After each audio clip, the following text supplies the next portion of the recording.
నామక్షరంలో అందరం తెలియజేస్తూ ఉన్నాను. ప్రియమైనటువంటి దేవుని వలన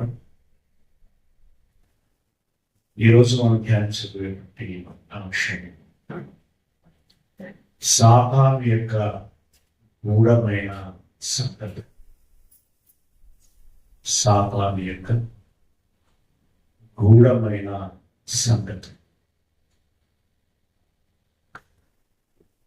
ప్రియమైనటువంటి దేవుని వారు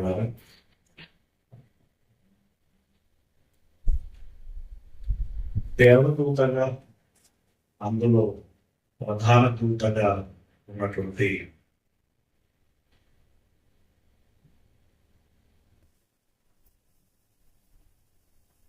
దేవుణ్ణి పొగిడి ఘనపరిచి కీర్తించి దేవుని పరిచర్యలో ఉండాల్సినటువంటి ఆ ప్రధాన దూత దానిలో మొగ్గతొడిగినటువంటి ఒక తప్పుడు ఆలోచనను బట్టి దేవునితో విభేదించి అపవాదిగా, సాతానుగా, రకరకాలైనటువంటి లక్షణాలతో దేవుని ఆగ్రహానికి గురైనటువంటి ఆ సాతాను తాను చెడిందే కాకుండా పరలోకంలో ఉన్నటువంటి పలు దేవదూతలని తప్పుడు మాటలతో, తప్పుడు అభిప్రాయాలు కలిగించి మోసం చేసింది.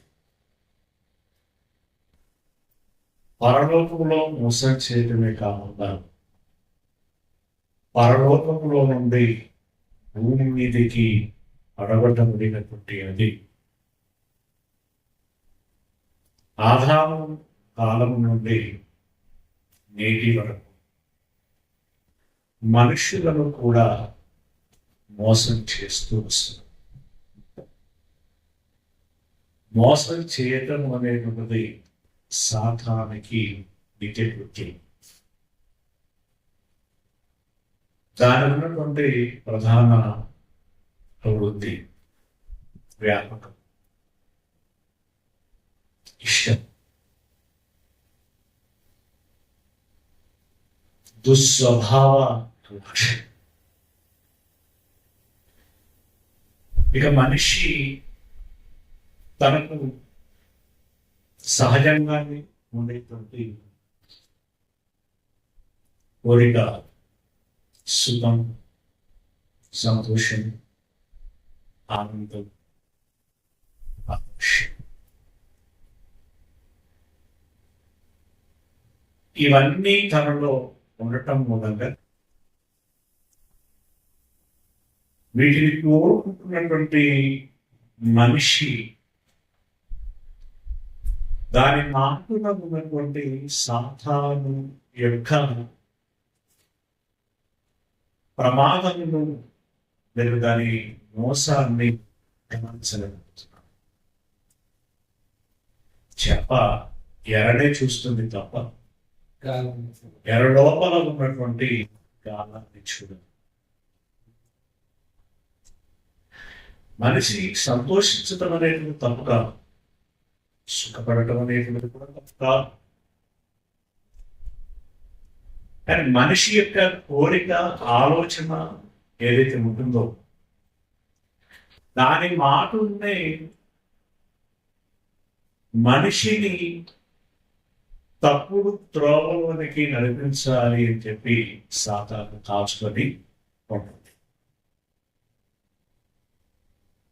పిల్లరా, ఈరోజు మనుషులు పాపం చేస్తున్నారంటే నేను పాపం చెయ్యాలి అని ఎవరు లేరు.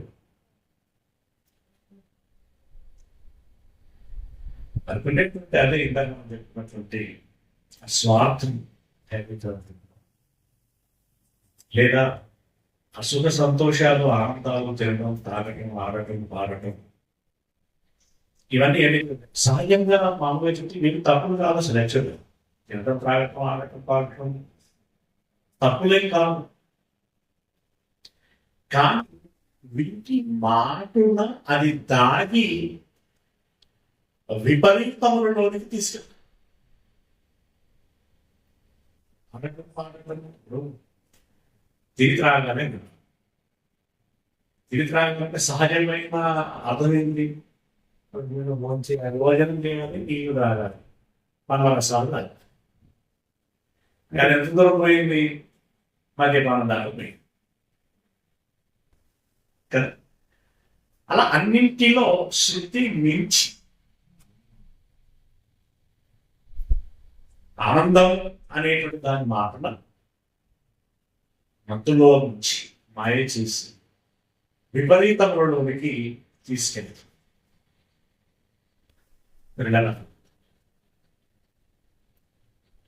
వారి స్వార్థపు ఆలోచనతో లేదా సాతాను మాయతో మొత్తానికి మనిషి మోసపోతున్నాడు, శాపగ్రస్తుడు అవుతున్నాడు, ప్రమాదాన్ని కొని తెచ్చు. అయితే ఇందులో చాలా మందిని కనుక ప్రస్తుతం అడిగి చూసిన లేదంటే విషయం ఇలా అర్థం చేయించి అడిగి చూసిన లేదా రేపు పొద్దున యేసు వచ్చిన తర్వాత జరగబోయేటువంటి తీర్పు దినమున వారి స్పందనను మనం కనుక్కునేటువంటి ప్రయత్నం చేసినాం. ఇలా జరుగుతుందని మాకు తెలియదు, ఇలా జరగబోతుంది అని మాకు తెలియదు అనేటువంటి మాట ఎక్కువ మంది చెప్తాం. తెలిసినా చేసేటువంటి కొంతమంది అయితే తెలియదు అని చెప్పేటువంటి వారే ఎక్కువ మంది. తెలుసు కానీ మరీ ఇంతగా ఉంటుందని తెలియదు అనేటువంటి వారు ఉంటారు. ప్రియమైనటువంటి దేవుని వల్ల ఇందాక మనం చదువుకున్నటువంటి వాక్య పద్ధతిలో థియేటర్ చాలా మంచి సంగతి. ఆ సంఘంలో ప్రేమ ఉంది, క్రియలు ఉన్నాయి, మంచి పరిచర్య, నూతనమైనటువంటి క్రియలు, నూతనత్వము అవి కలిగి అంతా బాగుంది అని చెప్తుంది. ఒక విషయంలో మిమ్మల్ని తప్పుపట్టాల్సి ఉన్నది అని. ఏంటయ్యా అంటే ఆనాడు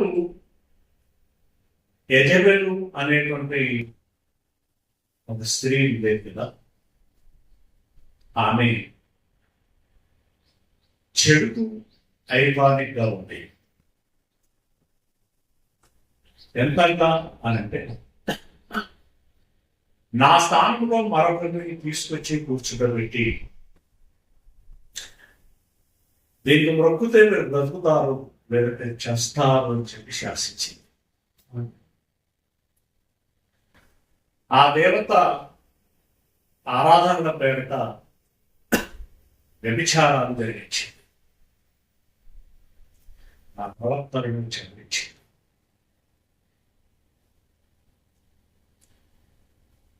దాని యొక్క విపరీతము మూలముగా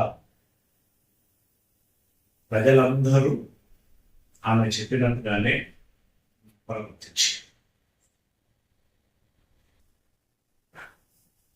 మరీ ముఖ్యంగా నా కుమారుడు ఏర్పాటు చేసుకున్న స్వాస్థ్యమైనటువంటి ఇశ్రాయేలులోని అతడు ఇతడు రాజుగా ఉండాలి అని నేను పట్టాభిషేకం చేశాను. అతడికి ఒక అవకాశం ఇచ్చాను. అతడు మారుతాడు, చక్కబెట్టుకుంటాడు అని నేను అవకాశం ఇచ్చాను. కానీ అతడు కూడా నా భార్య కదా, నా దేవుడు కదా అనేటువంటి సంగతిని మరిచాడు. నా భార్య కదా, అమ్మో అసలే గయ్యాలి. వినకపోతే కుటుంబంలోని సంసారం సంగతులు మీకు తెలుసు. చాలా మంది భర్తలు రాజీ పడుతూ ఉంటారు. వేటికి మరి వ్యక్తిగత అవసరాలు కొన్ని ఉంటాయి. కుటుంబంలో వాళ్ళకి ఏముండాలి? నెమ్మది ఉండాలి, శాంతి ఉండాలి, అలాగే సహకారం ఉండాలి. ఆకలైనప్పుడు అన్నం పెట్టు అని అంటే ఉంటుందా అంటే నేను అన్నం వండలేదు అని ఇబ్బందిగా ఉంది. ఇట్లా చాలా ఉంటాయి బయటికి చెప్పగలిగి చెప్పుకొని. వీటన్నిటిని దృష్టిలో పెట్టుకొని ఏమవుతారు? రాజీ పడుతూ ఉంటారు. సరే మరి ఏం చేస్తాం? వినటప్పుడు ఏం చేస్తాం? సాధింపులకి తలొక్కేటువంటి వారు ఉంటారు. మరి కొన్ని కుటుంబంలో రివర్స్, పురుషులే సాధించుకుంటూ ఉంటాడు, స్త్రీయే బాధితురాలు అవుతుంది. కానీ ఇక్కడ యజబేలు భర్త పేరు ఆహాబు. ఆహాబుకు వచ్చిన తంట ఏంటి? ఆహాబుకి వచ్చినటువంటి సమస్య ఏంటి? ఎవరు లేరు, భార్య.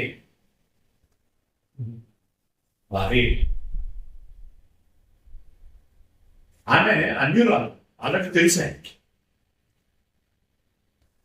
అన్యురాల్ని చేసుకుంటే ఇబ్బందులు ఉంటాయా అని దేవుడు చెప్పాడు. అలా జీవదేశ కాండం ఉందా? అదే లేవి కాండంలో అదే.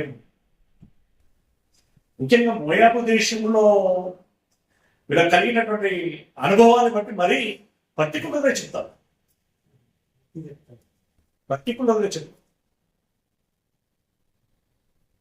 ఈయన పెళ్లి చేసుకున్నాడు. ఈయన ప్రభావంతో ఆమె సతీదేవుడి దగ్గరికి రావాలి.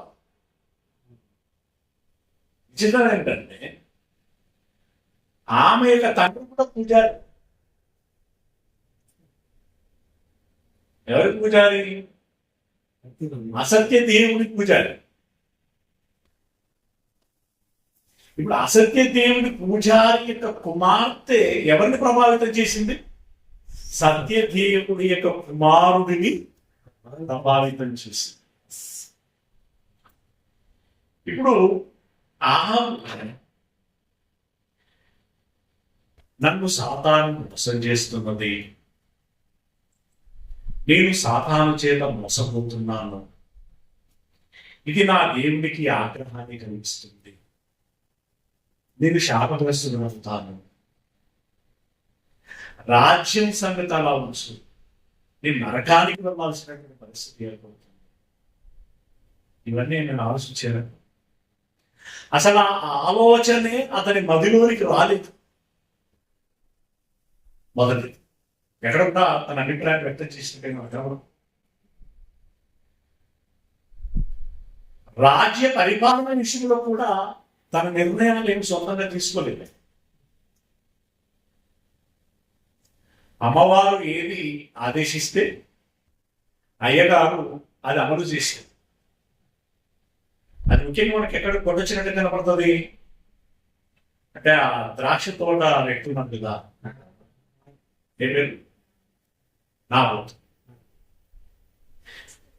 ఈయన మనకి ఈయన వెళ్ళి సిరిసేది అడిగాడు. కావాలని ఆలోచించింది కానీ బలవంతంగా లాక్కోవాలనే ఆలోచన ఆయనకు రాలా. అడిగితే ఆయన నేను ఇవ్వలేను అయ్యా అన్నాడు. సరే అని చెప్పి బాధపడుతూ వచ్చాడు. అడిగే బాగా ఇంట్రెస్ట్ ఉన్నట్టున్నది, అడిగితే ఇవ్వలేదు అని చెప్పేసి పూజ ముడుచుకొని వచ్చాడు. అట్లే ఉంటుంది. ఏంటయ్యా అట్లున్నావు అని అన్నదా అంటే ఇట్లా మన రాష్ట్రపతి గురించి అడిగితే నా గురించి ఇవ్వనన్నాడు. ఇక్కడ సిగ్గుందా, నువ్వెవరిని, నువ్వు రాజు అని అంటే అవునా నేను రాజునా అనుకున్నాను.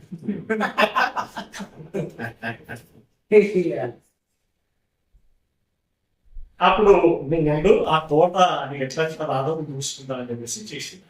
తెలుసు అంటే అంత భయంకర నాపోతున్న ఎంత అన్యాయంగా అనిపించి, పైగా అది కూడా ఎలా లేని సాక్ష్యాలను సృష్టించి ఇతడు దేవునికి రాజుకు వ్యతిరేకంగా పాపం చేశాడు, మీరు తప్పు చేశాడు అని చెప్పి తీర్పు తీర్చి ప్రజల చేతనే శిక్షించేటట్టుదని చేసి చంపేటట్టుగా చేసి, ఇప్పుడు దీని అంతటిలో అంతటి వెనకాల ఎవరున్నారు అంటే సాతాను.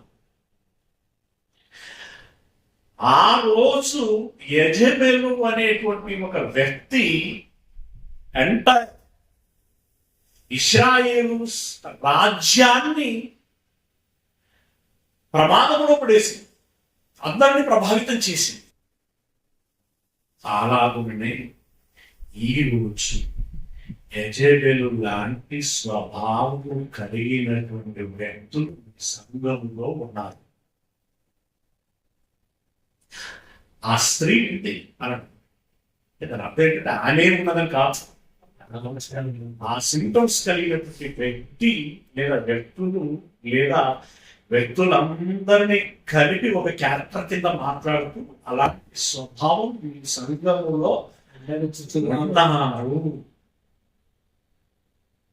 వారు సంఘంలో ఉన్నటువంటి వారిని నాశనం చేసే అవకాశం, నాశనం చేస్తున్నది, విధానం చేస్తుంది. అయితే మీరు దాన్ని గుర్తించలేదా? గుర్తించినా పట్టనట్టుగా ఉన్నారా? ఆమెను మీరు మీ సంఘములో ఉండనిచ్చుకుంటున్నారు అని ఉండనిచ్చుకుంటున్నారు. ఇది మీకు ప్రమాదము అని చెప్పి దాన్ని మీరు తొలగించాలి అన్నప్పుడు వాళ్ళు అన్నారంట, ఇట్లా కూడా చేస్తున్నా సాతాను, సాతాను యొక్క గూఢమైన సంగతులు మాకు తెలియవే అని అంటారు. ఆ మాటని ఇక్కడ రాశారు. ప్రకటన గ్రంథం 2వ అధ్యాయం, ప్రకటన గ్రంథం 2వ అధ్యాయం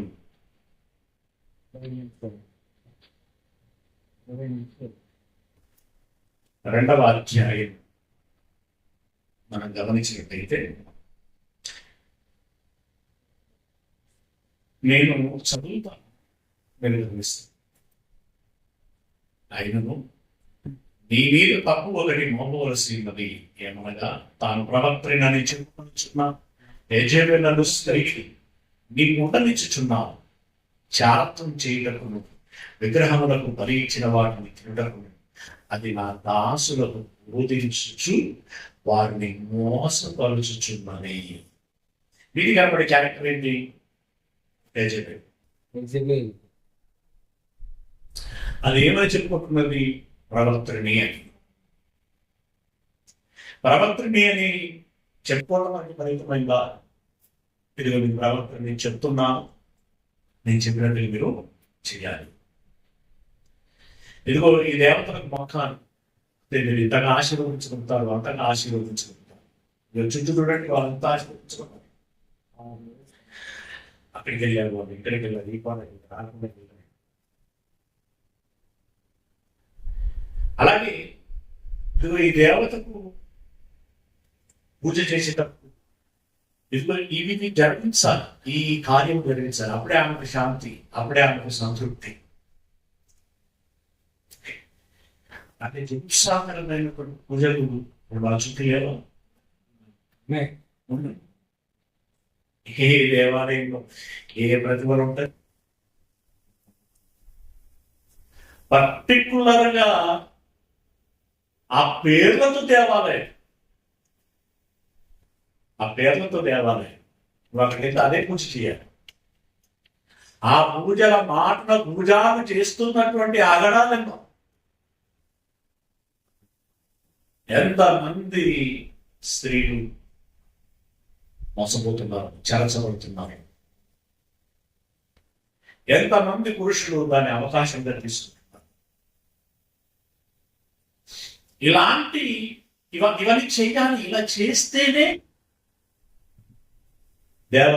దేవుడు సంతోషిస్తాడు, ఆశీర్వదిస్తాడు, అనుగ్రహము ఇస్తాడు అని చెబుతున్నది. అలాంటి ప్రవక్తని ఈ కలపించి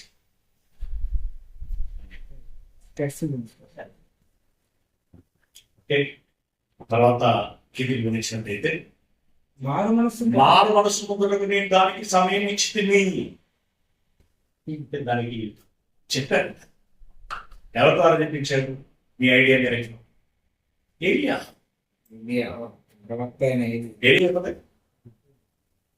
దానికి సమయం ఇచ్చింది. ఎప్పుడు ఇచ్చినామయ్యా?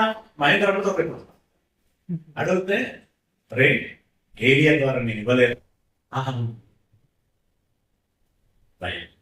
ఇస్తే ఏం చేసింది? ఏరియా చెప్పడానికి ప్రయత్నించేసింది కదా. అవకాశం ఇచ్చింది కానీ అది దాన్ని ఉపయోగించుకోకపోగా ఏం చేసింది? నేను దానికి సమయం ఇచ్చింది. అది తన జాతును విడిచిపెట్టి మారు మనసు పొందాలన్నారు. అదంత భయంకరమైనటువంటిది. ఇదిగో నేను దానిని మంచం పట్టించి దానితో కూడా వ్యభిచరించు వారు దానికి విషయమై మారు మనసు పొందితేనే కానీ వారిని బహుశ్రమల పాలు చేతులు దానితో కూడా కలిసి సాగేటువంటి వారిని నేను దాన్ని శిక్షించినట్టుగానే వారిని కూడా శిక్షిస్తాను, శ్రమల పాలు చేస్తాను. దాని పిల్లలను నిశ్చయముగా నేను చంపెదను. అందువలన అంతరింద్రియములను హృదయములను పరీక్షించువాడు నేనే అని సంఘములన్నీ తెలుసుకున్నాను. మరి మీలో ప్రతి వానికి వాని క్రియలు చొప్పున ప్రతిఫలం ఇచ్చేదను. అయితే ఇంత ఎదిగిన తర్వాత తుయతైరలు కడమవారైన మీతో అనగా ఈ బోధను అంగీకరింపక సంఘంలో ఉన్నటువంటి వాళ్ళందరూ వాళ్ళ అయ్యగారు చెప్పేటువంటి బోధతో ఏకీభవిస్తారా?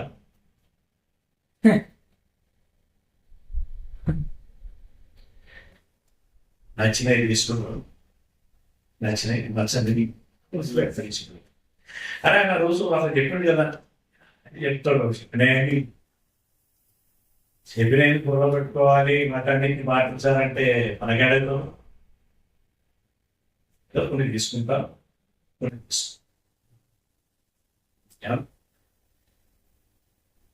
మనకు కొంత బోధ నచ్చదు. కొంతమంది అయ్యగారు నచ్చదు మనకి. అయ్యగారు మీన్స్ మాస్టర్, కొంతమంది మాస్టర్లు లేదా బోధకులు నచ్చదు. ఇప్పుడు నచ్చకపోతే ఎవరికి నష్టం? బోధక మాస్టర్ బోధకు కాదు, మాస్టర్ కాదు. నచ్చని నీకే, స్వీకరించని నీకే, అమలులో పెట్టినటువంటి నీకే ప్రమాదం. ఇదిగో దేవుడు పూసగుచ్చినట్టుగా చెబుతున్నాడు. ఆనాడు యజమానికి చెప్పాడు, అది వినండి అనుభవిస్తున్నది. ఎక్కడ ఇప్పుడు ధనవంతుడు పక్కన అప్పుడు యజమానికి చెప్పాడు, వినలేదు. దాని బోధన విన్నటువంటి వారికి చెప్పాడు, వినలేదు.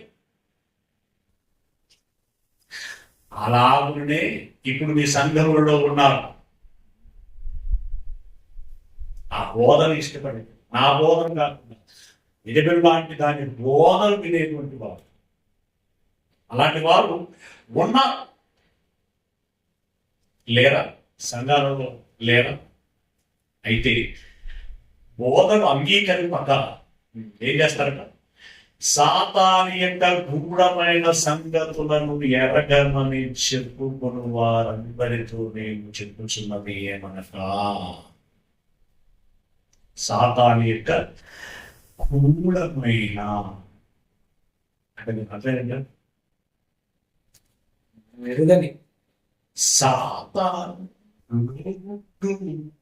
ఏంటో నాకు తెలియదు. గూఢమైన అంటే రహస్యమైన, దాని అర్థం వేరుగా, అసలు విషయం వేరే ఉంటుంది. బయటికి మాట్లాడే విధానం వేరుగా ఉంటుంది. ఈ దేవతల విషయంలో దేవతలు, దేవుడు, దేవత, భక్తి, విశ్వాసం అనేవి జరుగుతాయి కదా, బోధన, ఆ పూజలు అవన్నీ జరుగుతాయి. ఇక్కడ అదే మరి దానికి దీనికి తేడా లేదంటే, ఇప్పుడు చాలా మంది ఇది తెలియక ఏమంటారంటే ఏదో ఒక దేవుడిని మనం మొక్కుతున్నాం కదా, ఏదో ఒక దేవుని మొక్కడంటే వాళ్ళ సంతృప్తి, వాళ్ళ ఆలోచన పరిధి అక్కడికి పరిమితమైంది. ఇలా మొదటి ఎలా నేను దీనిలో దేవుని చూస్తాం, దాంట్లో దేవుని చూస్తాం, అన్నింటిని మొక్కుతాం అంటే అక్కడికి పరిమితం చేసింది. సృష్టికర్తకు బదులుగా సృష్టమును పూజించేటట్టుగా చేసింది. అందులో మళ్ళీ భక్తి, విశ్వాసము, పూజలు, ఆరాధనలు, అర్పణలు, ఆశీర్వాదాలు, లీనము, పరవశము, పారవశ్యం, ఇవన్నీ ఉన్నాయి. ఇవన్నీ అయితే వీళ్ళంతా ఆ రోజు ఏమని సాతాని యొక్క గూఢమైన సంగతులను, దానికి అర్థం ఇచ్చేటువంటి కింద సాతానిక లోతైన వారిని, సాతాను కూడా చాలా డెప్త్గా బోధ చేస్తారు, చాలా డీప్ దానికి స్టడీ, దాని ఇన్స్టిట్యూట్లు, దాని కళాశాలను, దాని కోచింగ్ కూడా నష్టం థియరీ ఉంటాం. ఆ థియరీ మనస్సులను మబ్బు పట్టిస్తుంది, మత్తులోని నాశనం చేస్తుంది. ఈ సంగతులు మాకు తెలియవని వారు చెప్తారు. అయితే అలాంటి వారితో నేను చెప్పినది ఏమనగా, మీ పైని ఏ భారం పెట్టను, నేను వచ్చే వరకు మీకు కలిగి ఉన్న దాన్ని గట్టిగా పట్టుకొనుడి అన్న. అంటే ఇక్కడ ఈ మాట చాలా ఇంపార్టెంట్. ఈ మాట చాలా ఇంపార్టెంట్. అంటే మాకు తెలియదు అన్నారు కదా. అయితే నేను మీకు ఇచ్చేటువంటి సలహా ఏంటంటే, ఏ భారం పెట్టను, నేను వచ్చు వరకు మీకు కలిగి ఉన్న దాన్ని గట్టిగా పట్టుకున్నది.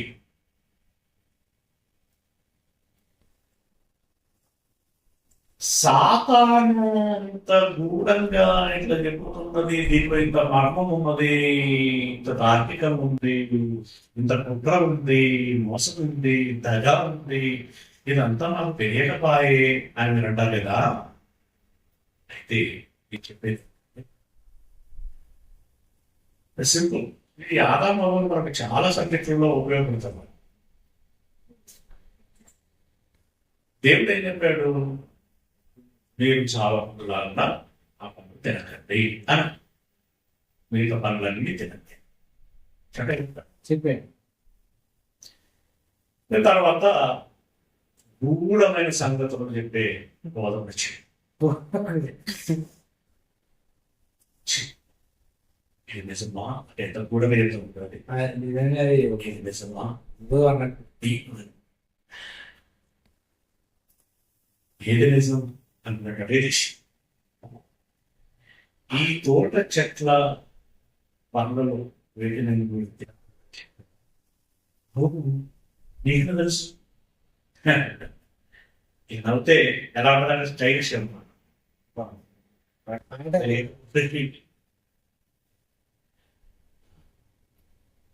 తింటే ఏమవుతున్నాడు? చచ్చిపోతాను. అవును, అలా అంటారని నాకు ఎప్పుడో ఇట్లా చెప్తా ఉంటే ఎదుగుతున్న ఫీలింగ్స్ ఎలా ఉంటా ఉంటాయి?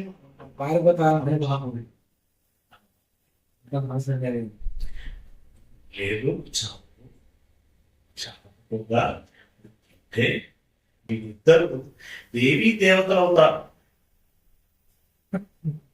అదే కదా, దేవీ దేవతలు అవుతారు. భవిష్యత్తులో మీ ప్రతిమను పెట్టుకొని ప్రపంచం అంతా పూజలు చేస్తారు. ఈ మాటలేదులే కానీ దేవి దేవతలు అవుతారంటే నెక్స్ట్ అదే కదా.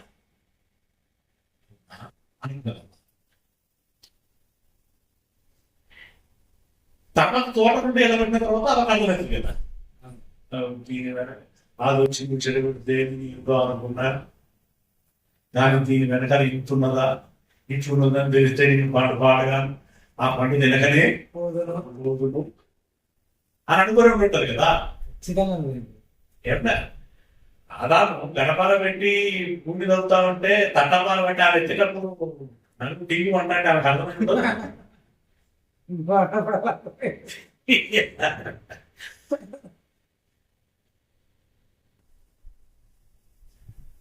మరి ఇప్పుడు అవ ఏం చేస్తే బాగుండు? ఏం చేస్తే బాగుండు? ప్రతి చదవకుండా దేవుడు వస్తున్నాడు. అవును, ఇదేదో చెప్తున్నది, మాకు తెలియని సంగతి చెప్తున్నది సోకే. అంటే దేవుడు ఎలా వస్తాడు కదా, వచ్చినా ఆగి ఇట్లా అన్నదయ్యా అని చెబితే అప్పుడు మనకి ఏం క్లారిటీ వస్తుందో చూద్దాము అని అనుకోవచ్చు కదా. అదే చెప్తుడు. ఏం చెప్పాడంటే, ఎవరో ఏదో వచ్చి చెప్పగానే మీ అభిప్రాయం మార్చుకొని తప్పు చేయడం కంటే ఇప్పటి వరకు మీకు ఏం తెలిసిందో ఆ ముచ్చట్లోనే ఉండండి. నేను తినొద్దు అని చెప్పాను, దాంట్లోనే ఉండండి, అంతేకాదు తినొచ్చు, తింటే దేవతలు అవుతారు ఇది అంటే అలా ప్రలోభాలకి మీరు గురవ్వకండి. ఇప్పటివరకు ఏది విన్నారో దానిలోనే ఉండండి. పౌరు గారు నేను మాట ఉంటాను, నేను మీకు సువార్తను ప్రకటించాను. భిన్నమైన సువార్త ఎవరైనా మీ మధ్యలో తీసుకొస్తే వారు శాపగ్రస్తులు. ఆ బోధలు మనకి మీరు వెళ్ళకండి. మేము చెప్పిన సువార్తకు భిన్నముగా మరి ఎవరైనాను ఏమైనాను బోధించిన ఎడల దాన్ని మీరు స్వీకరించకండి. చాలా చాలా డీప్గా చెప్పకూడదు ఈ విషయాలు. చోటనైతే కనీసం వాళ్ళ మొహంలో ఉంటారు, వాళ్ళ వందనాలు చెప్పకండి. ఎందుకంటే వారు బోధకుల రూపంలో ఉన్నారు. ఏదైనా తోటలోనికి సాతాను వచ్చినట్టుగా బోధకుడిగా మీ సంఘంలోనికి, సమాజంలోనికి, ఇతరులలోనికి దొంగలు వస్తాయి. జాగ్రత్త జాగ్రత్త. ఇప్పుడు మీరు ఒకసారి ఆలోచించండి, సాతాను మీకు ఎప్పుడైనా ఏమైనా చెప్పిందా?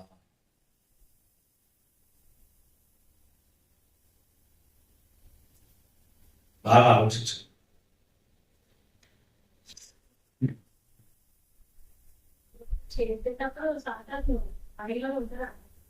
నేను ఉంటాడా? నన్నిస్తాను.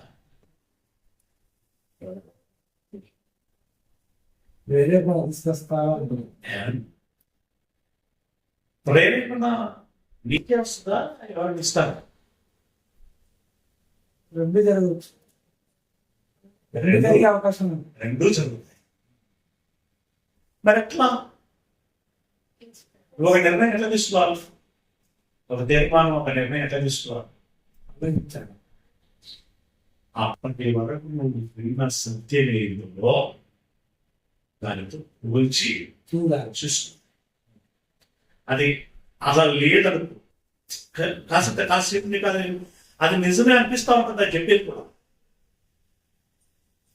అయితే అక్కడ లేదు కదా అని నువ్వు పోల్చుకున్నప్పుడు ఎందుకైనా మంచిది కాసింత ఆగుదాం, దీని మీద అవగాహన ఉన్నటువంటి వారితో మాట్లాడతాం, లేదా ప్రార్థన చేద్దాం.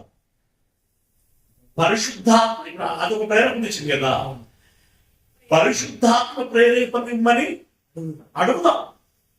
ఈ ప్రయత్నాలు చేయాలి, కానీ మనకు అంత టైం ఉండదు. ఇప్పుడు అయిపోవాలి, టైం లేదు. తొందరగా చెప్పు, ఇప్పుడు నువ్వు చెప్పకపోతే టికెట్ అయిపోతాను, బస్ టికెట్, ట్రైన్ టికెట్. నువ్వు ఏదో ఒకటి చెప్తే మరి పేరు రాపిస్తా, లేదంటే పల్లయ్య గారు క్లోజ్ అయిపోతుంది. ఆ ఫోర్సింగ్ లో ఏం జరుగుతుంది? విచక్షణ లేదా నియంత్రణ కోల్పోతాం. కానీ కానీ అంటే తర్వాత ఎట్లయితే గట్ల అయింది, ఎట్లయితే గట్ల అయింది అట్లే అవుతుంది, అయిపోతుంది. కనుక ఇప్పటి వరకు మీరు ఏమైతే విన్నారో వాటిని గట్టిగా పట్టుకొని పట్టండి. తర్వాత మాటలో నేను నా తండ్రి వలన అధికారం పొందినట్టు జయించు అంతం వరకు నా క్రియలను జాగ్రత్తగా చేయడానికి చెరుల మీద అధికారం ఇచ్చేదను. మీకు ఏదైతే తెలిసిందో ఆ క్రియలని మీరు అంతం వరకు చేపట్టండి. ఆదాము నుండి మోసం వచ్చిందా? వచ్చింది. అవ్వ మోసపోయేది అని అంటాడు, మోసపోయేది.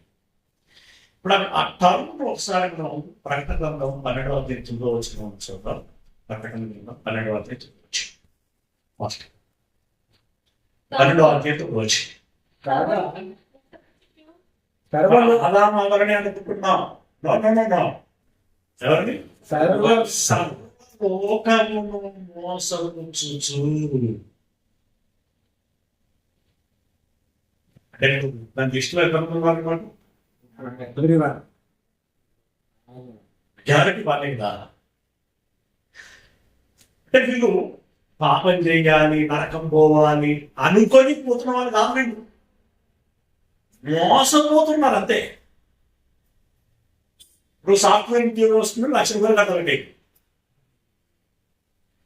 అట్లా సాఫ్ట్వేర్ ఉద్యోగం ఇప్పిస్తానని చెప్పి నమ్మబలికి లక్షలు వసూలు చేస్తారు. ఈ లక్షలు కట్టడం నా లక్ష్యం పోతుంది, పోతే బాగుంటుంది అని కట్టరా?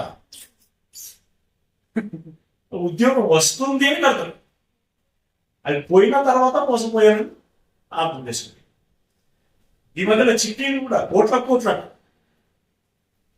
కట్టినప్పుడు ఎట్లా కడతాం? మావాడే, తెలిసినోడే, 15 సంవత్సరాల నుండి మా వీధిలోనే ఉండి కట్టిస్తున్నాడు, ఎంతో మందికి తిరిగి ఇచ్చారు. నన్ను ముంచుతారు, నాకు ఏమండి కోట్లు విచారణ ఎట్టేస్తుంది. ఇప్పుడు ఈ సాతాను ఆది దంపతులైనటువంటి అవ్వను మోసం చేసి, అవ్వను మాత్రమే మోసం చేయండి అడుగు. అవ్వ మొదటగా మోసపరచబడింది, తర్వాత ఆమె కూడా మోసపోయాడు. అది మొదలుకొని ఇక మోసం చేస్తూనే ఉన్నాం, ఇప్పటి వరకు చేస్తూనే ఉంది, ఇంకా కూడా లోకం ఉన్నంత కాలం చేస్తూనే ఉంది. సర్వలోకము అందులో మనం ఉన్నామా అనే సంగతిని చూసుకోవడం చాలా అత్యధికమైనటువంటి ఆవశ్యకం. ఏమో రమేష్ గారి బోధతో కూడా మీరు మోసపోవచ్చు. మీరు కూడా తప్పు చెప్పాలని అనుకోకుండానే తప్పు చెప్తుండొచ్చు. అదవుతుంది. అంటే మీరు మోసపోతూ మిమ్మల్ని మోసం చేస్తూ ఏమన్నా అందరం మోసగాల గుంపులో ఉంది, మోసపోయిన వారి గుంపులో ఉంది. రేపు పొద్దున ఏసై వచ్చిన తర్వాత రమేష్ అన్న చెప్తుంటే అర్థ సత్యం అనుకున్నాం, కానీ దాని లోపల ఇంత గుండా ఉన్నదని మాకు కూడా తెలియదు అని మీరంటే, అందుకే మీరు ఏం చేయాలన్నాడు? అందుకే సలహా ఇచ్చారు కదా, మీరు ఏమి వినుచున్నారో జాగ్రత్తగా చూసుకోండి. దేన్ని? గడియారాన్ని కాదు. మనకు కొంచెం గంట దగ్గర పడుతుంది అంటే గడియారం డెఫినెట్గా చూస్తాం. ఇక్కడ ఉన్నంత కేరింగ్ ఏం చెప్పబడుచున్నది అనే దగ్గర మాత్రం ఉండదు. అక్కడ కూడా మోసపోతున్నాం, మీకు తెలియట్లేదు.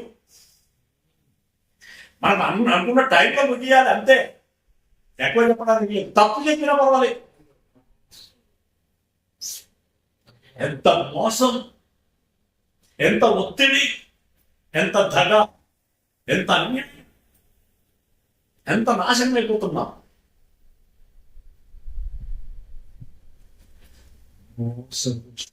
మీరేమి వినుచున్నారో జాగ్రత్తగా చూసుకోండి. అలాగున ఉన్నవా లేవా అని మీరు ప్రతి ఈ విషయంలో మీరు నాకు ఆన్సర్ చేయాలి.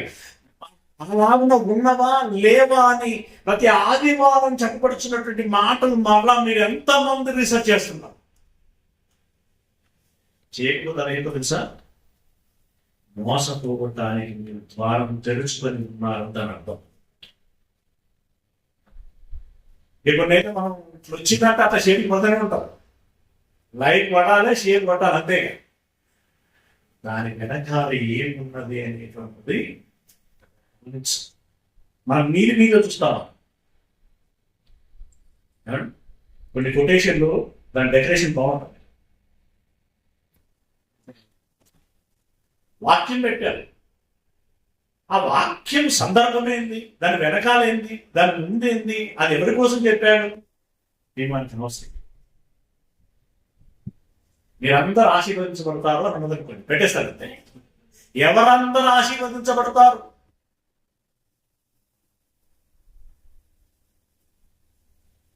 పిల్లగా అఫ్కోర్స్ ఇది ఉద్దేశం మంచిదే. ఈ మాట ద్వారా కొంతమంది బాగుపడాలి, కొంతమంది ఇన్స్పైర్ అవ్వాలి, రావాలి, చేయాలి మన ఉద్దేశం. పిల్లరా అట్లా మనకు తెలియకుండానే మనం ఎన్నో తప్పిదములు చేస్తున్నాం, ఎన్నో విధాలుగా మనం మోసపోతున్నాము. జాగ్రత్త. మీరు ఏమి కూర్చున్నారు జాగ్రత్త చూసుకొని అలాగే ఉండవో లేవో అని ప్రతిదినము పరిశీలించండి. యెహోవా ధర్మశాస్త్రం మీరు పరిశీలించి చదవండి. మన ఏంటి చెప్పండి, మన బాధ్యతమా, కర్తవ్యమా, హక్క ఏంటిది? బాధ్యత. అఫ్కోర్స్ కర్తవ్యం, హక్కు కూడా నాకు ఆ హక్కు ఉంది. నేను ఎవరు కాదు, మళ్ళీ ఎవరు చదువుకున్నారా నేను మళ్ళీ ఇక్కడ వచ్చి బాగా మాట్లాడతాను అని మాస్టర్ అనుకుంటుంది అన్నాడు అనుకో. సరిగా నేను అది వినొద్దానా? మళ్ళీ ఎందుకు విన్నావు?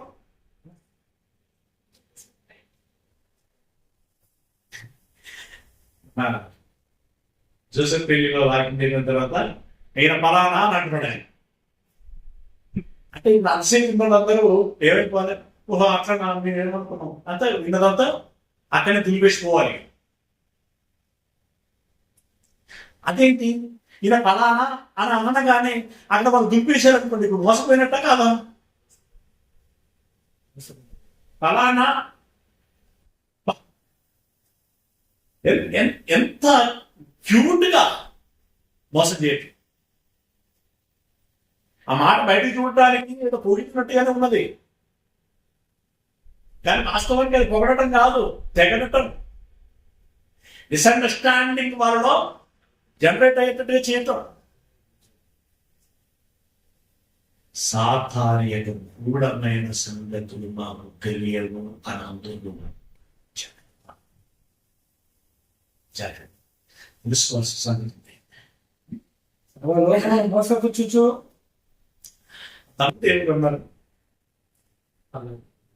అలా అడిగాను. ఓకే, అంటే ఇప్పుడు ఆ రుచికి సొంత మీ సొంతలో కదా మరి పెళ్ళిలో కావాలి.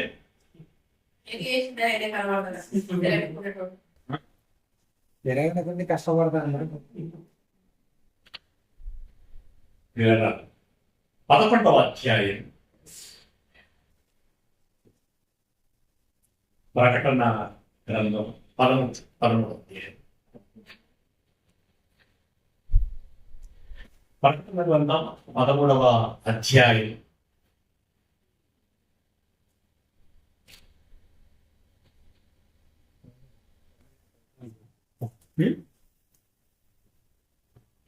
నాలుగు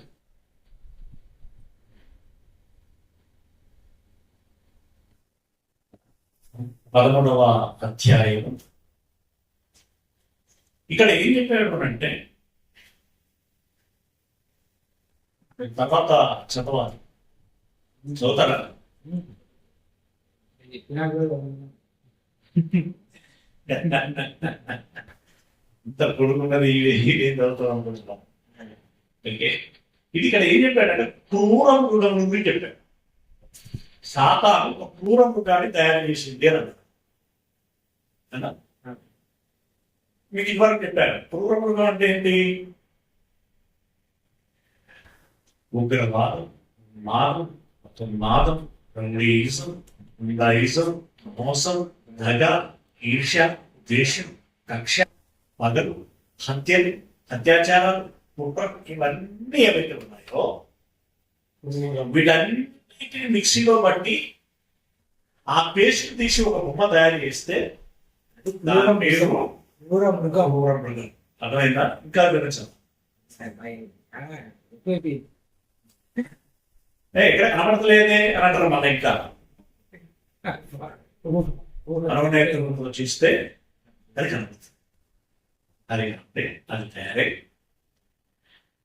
ఇప్పుడు విలన్ ఉంటాడంటే విలన్ కింద ఎవరుంటారు?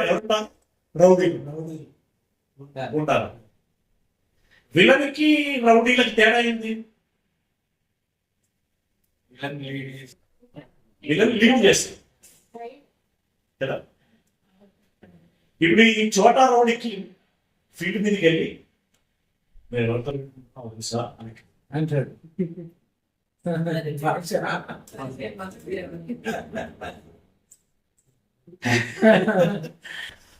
అంటే పెద్ద రౌడీ చిన్న రౌడీ అంతే కదా. లేదా పెద్దగా ఉండా చిన్నది ఉండా. ఇప్పుడు ఇక్కడ విలన్ సాతాన్ అయితే అది గూండాలను తయారు చేసి దాని వేరే గూండాల కింద రౌడీలను తయారు చేసి అదే మరో కంప్లీట్ మీరు చదువుకోండి అని చెప్పిన దాంట్లో సారాంశం. ఈ రెండవ క్రూర మృగం అట జనాల దగ్గరికి వెళ్తున్నదట.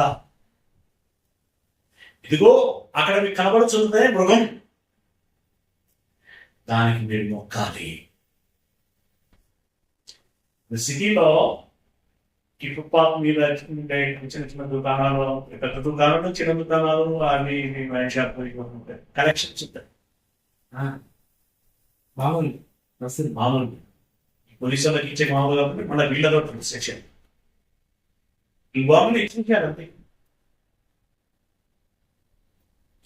ఇవ్వకపోతే తెలుసు కదా నాకు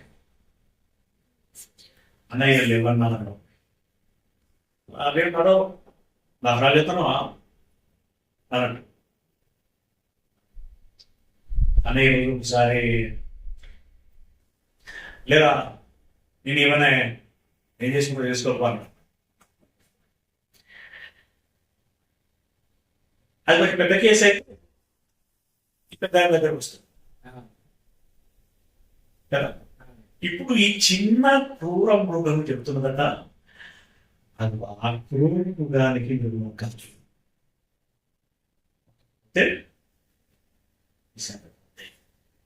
అని భయపడుతుంది. ఆ సందర్భాన్ని మాట్లాడుతూ ముందుకు సాగు. 13వ అధ్యాయం 13వ అధ్యాయం 13వ వచనం 12 చూద్దాం.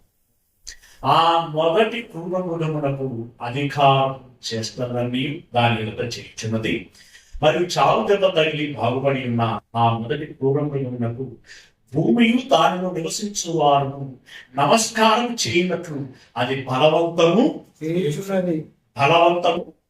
చేయించున్నది. శ్రీరామం ఎవరు అంటవా?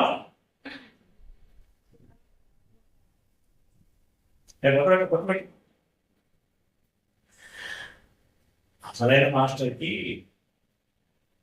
ఎండాలో ఏం లేదు, ఆ బొడ్డులో ఏం లేదు, నువ్వు అన్న పలుకులో ఏమీ లేదు. అసలు మీకు తగలడు. తగిలితే మీ ఆ ఆరాటం, ఆ ప్రయత్నం, ఆ అరుపులు, ఆ కేకలు, ఆ చించుకోవడం, గీంచుకోవడం ఏ ప్రయోజనము ఉండదు. కానీ ఇది ఏం చేస్తున్నాడు? బలవంతము చేయుచున్నది. బలవంతము చేయుచున్నది. ఇప్పుడు ఈ 4-5 సంవత్సరాల నుండి చూడండి, కొత్తగా క్రైస్తవులు అంతగా తయారవట్లేదు. కారణం ఏంటంటే బల ప్రయోగం. పాపం స్వకాలు పర్సన్స్ మతోన్మాదులుగా మనకు ఎవరైతే కనబడుతున్నారో వారు కూడా బాధితులే. తెలుసా? బాధితులు మనం ఏమనుకుంటున్నాం అంటే క్రైస్తవులు అని అనుకుంటున్నాం. నో, వాళ్ళు కూడా బాధితులే. ఆ సంగతి వాళ్ళు తెలియదు. బాధితులైనటువంటి వాళ్ళు ఏమనుకుంటున్నారు? హీరోలు అనుకుంటున్నారు. హీరోలు కాదు, జీరో. మొత్తంగా మనం ఇంకా 12-9 చదువుకున్న ప్రకటనలో మనుషులందరినీ మోసం చేస్తున్నారు. నేను వదిలిపెడుతుందా? మీరు వదిలిపెడుతుందా? అందరిని మోసం చేస్తున్నది. అప్పటి నుండి ఇప్పటి వరకు అది చేస్తూనే ఉన్నది. అది ఆకాశం నుండి భూమికి మనుషుల అభివృద్ధికి వచ్చినట్టుగా గొప్ప సూచనలు చేయుచున్నది. కత్తి దెబ్బ తినియు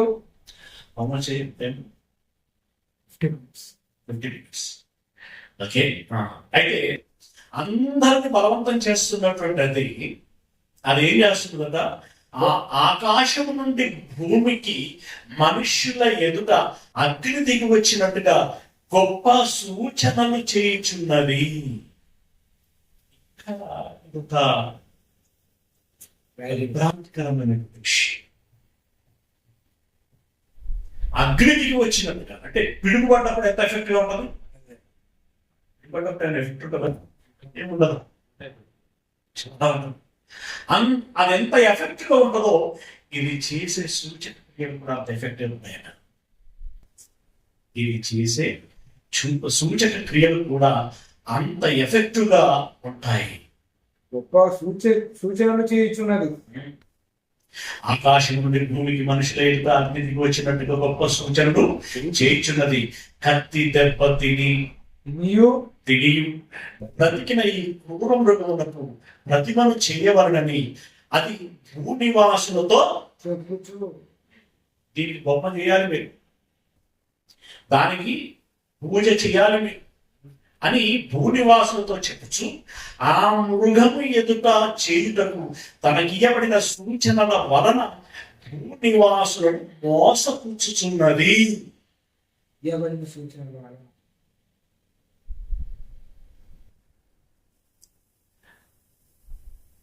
ఆది నుండి మోసం చేస్తూ ఉన్నది మనుషులందరినీ. ఇప్పుడు కూడా భూనివాసులు అందరినీ మోసం చేస్తున్నది. దేని చేత అంటే సూచక క్రియల చేత. ఎలాంటి సూచక క్రియలు అంటే అగ్ని ఆకాశం నుండి భూమికి దిగితే ఎలా ఉంటుందో అంత ఎఫెక్టివ్ గా సూచన చేస్తున్నది. అయితే దానిని సూచన శక్తి ఎక్కడి నుండి వచ్చిందంటే మన దేవుడు ఇచ్చినట్టు. పర్ఫెక్ట్ ఉండదు. పక్కన వచ్చిన చివరి మాటలు చూడండి, భూనివాసం కోసం చేయించినది కదా, దాని ముందు మాట చూడండి, తనకి ఇయ్యబడిన సూచనల వలన. తనకి ఇయ్యబడిన సూచనల వలన ఇచ్చిందెవరు? ఏమని సూచక్రియలు చేసి వీళ్ళని టెస్ట్ అంటే దానికి చెప్పని పెట్టేసి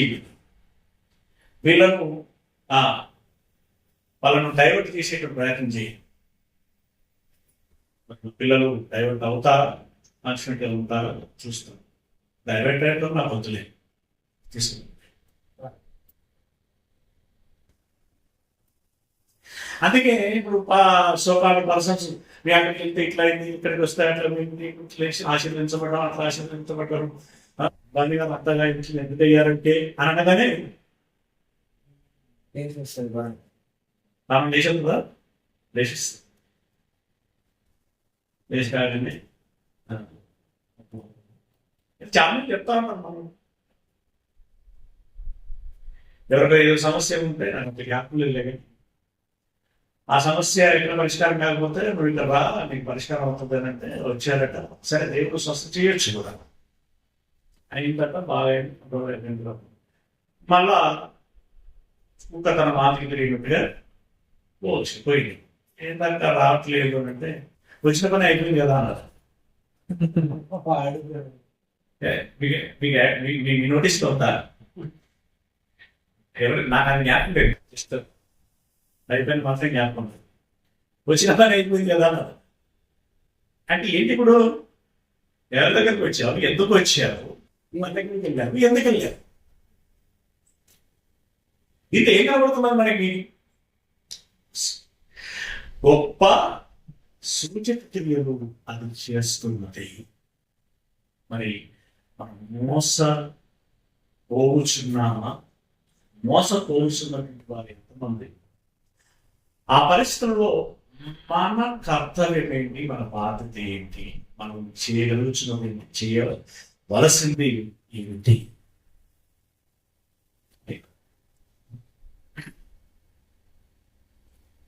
మీరు ఆలోచిస్తున్నారు అనుకుంటున్నాను, అర్థం చేసుకుంటున్నారు అనుకుంటున్నాను.